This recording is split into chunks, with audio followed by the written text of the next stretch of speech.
തൃശൂരിലെ മേയർ തെരഞ്ഞെടുപ്പിന് കോഴ നൽകിയെന്ന ആരോപണത്തിൽ നിന്ന് പിന്നോട്ടില്ലെന്ന് ലാലി ജെയിംസ്. നടപടിക്രമങ്ങൾ പാലിക്കാതെയാണ് തന്നെ പുറത്താക്കിയതെന്നും DCC നേതൃത്വത്തിന് പക്വതയില്ലെന്നും ലാലി തുറന്നടിച്ചു.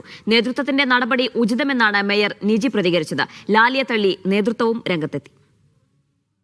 ആരോപണങ്ങൾക്ക് പിന്നാലെ പാർട്ടിയിൽ നിന്ന് പുറത്താക്കിയെങ്കിലും നിലപാടിൽ വിട്ടുവീഴ്ചയില്ലെന്നാണ് ഇന്നും ലാലി പ്രതികരിച്ചത്.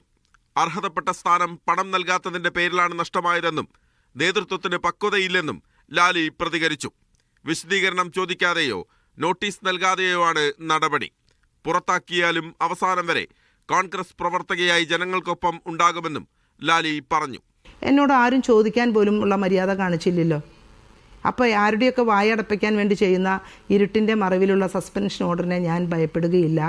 അത് വിചാരിച്ച് പാർട്ടിയിൽ നിന്ന് മാറി ഓടിപ്പോവുകയുമില്ല. അടിയുറച്ച പക്വതയുള്ള പാർട്ടി നേതാവായി തന്നെ പാർട്ടിയിൽ തുടരും. നേതാവല്ല, ഒരു പ്രവർത്തകയായി തന്നെ ഞാൻ തുടരും. നോ കമന്റ്സ് എന്നായിരുന്നു മേയർ നിജിയുടെ പ്രതികരണം. നേതൃത്വം സ്വീകരിക്കുന്ന നടപടികൾ ഉചിതമാണെന്നും നിജി പറഞ്ഞു. No comments. കാരണം ഇതെല്ലാം തീരുമാനിക്കുന്നത് നേതൃത്വമാണ്, ലീഡർഷിപ്പാണ്. അതിനെ സംബന്ധിച്ചുള്ള കാര്യങ്ങളൊക്കെ ലീഡർഷിപ്പ് തീരുമാനിക്കും. അതിൻ്റെ നടപടികൾ ഇപ്പോൾ തുടങ്ങി വെച്ചു. അപ്പോൾ അതിനെക്കുറിച്ച് ഞാനൊന്നും പ്രതികരിക്കാനില്ല. നടപടികൾ പാലിക്കാതെയാണ് പുറത്താക്കിയതെന്ന ലാലിയുടെ ആരോപണം നേതൃത്വവും തള്ളി.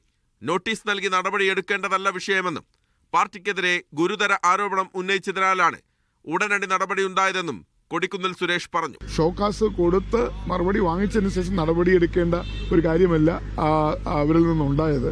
അത്രയും ഗുരുതരമായ ആരോപണമാണ് പാർട്ടിക്കും പാർട്ടി നേതൃത്വത്തിനുമെതിരെ ഉന്നയിച്ചത്. അതുകൊണ്ട് തന്നെ അവർക്ക് ഇമ്മീഡിയറ്റ് ഒരു നടപടി ആവശ്യമാണ്. ഡൽഹി ബ്യൂറോയ്ക്കൊപ്പം മീഡിയ 1 തൃശൂർ.